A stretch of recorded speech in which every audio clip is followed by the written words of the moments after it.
South Alabama visits Tulane. Tulane is a 6.5-point home favorite, has an over-under of 52.5. Kicks off at 8 p.m. Eastern on ESPNU. Thunderstorms and rain are in the forecast for this game. They are more likely during the day, but there still is a chance during the game. Delays, all that weird stuff. You know how that goes. The total has also crashed from its opening mark of 60 points all the way down to that 52.5 since June. And there's been no buyback on the over. I've not seen this rebound in any way, shape, or form. Also noteworthy, there is that movement through the 7 on the spread. We did have Tulane at 7.5 earlier this offseason. I love this matchup. I'm very excited to see how either of these teams follows up last year. They had 22 combined wins if you so happen to miss the season last year. There's a lot of continuity for South Alabama. They should, again, be a very solid team.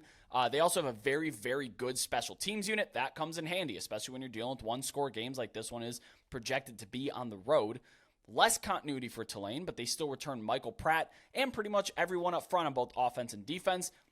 They bring on Troy defensive coordinator Sheil Wood, but they lose 2 prolific linebackers, 250-plus tackles between just the 2 of them. They are off to the NFL.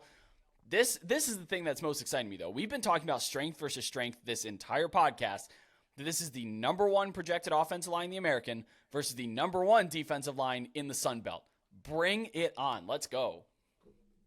It's awesome, Brett. And these are 2 of the best G5 teams in the country. And this game, if you really love college football, this is a game that I think you can get excited about, even though it doesn't have big brand power, at least yet. It doesn't have Power 5 teams. It doesn't have CFP implications. Maybe it has New Year's 6 implications, though, for both these teams. But all of these different things that it doesn't have, this is still a super exciting game and one that I think true college football fans, the ones that are watching or listening to this, should definitely be excited about. For me, it comes in number 5 in the primetime window, so I will absolutely have this game on from the start to the finish. You know, late in the game, if it's a total blowout, I might switch things around, but this game's going to get at least the entire first half for me and likely deep into the fourth quarter because I do think it's going to be a good game. I have Tulane -9. That's a 74% win expectancy.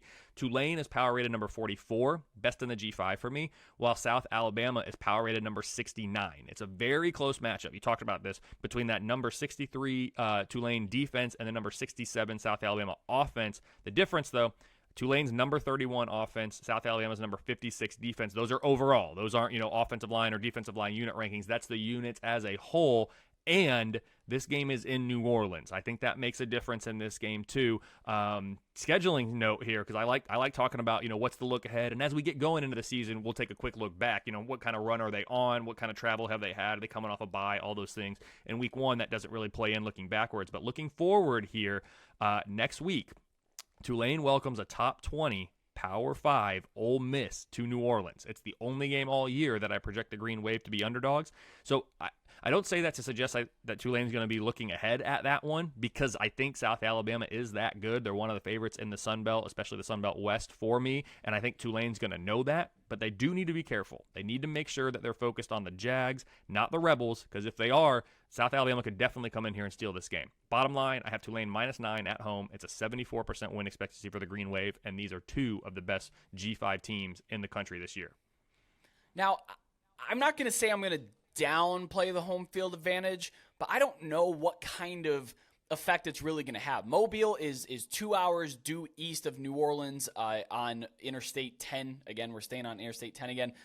Well-coached teams, I think, are pretty prepared to go on the road, especially with a trip this short. And Yeoman Stadium, pretty cool. It's a pretty new thing. It doesn't trap noise. I've been to games there. It doesn't trap noise like you'd like it. And even though it's going to be sold out, I think fans perhaps could be looking forward to next week, and that's when you get the higher energy, higher intensity game. I don't know if this one's going to be as high intensity as when Ole Miss comes in, and if it's not, that may not be the home field advantage that Tulane is looking for. Of course, you do have the sleep in your own bed. You don't have to travel, all the logistics with that, so it does account for something, but I don't know if I'm going to overinflate the home field advantage for Tulane in this game. My aggregated power ratings have Tulane -8.5 at home. That shows value in taking the Green Wave, although that's not a bet that I made personally. Like you said, though, this is a game where it's going to have a lot of my focus because we're going to learn a lot about these 2 teams. This one and then the UNC South Carolina game are 2 where I'm like, I need to learn more about these teams, so let's watch it. And of course, they shoved the UTSA game in this window as well. So we're going to have to be doing a lot of watching, probably a lot of playback.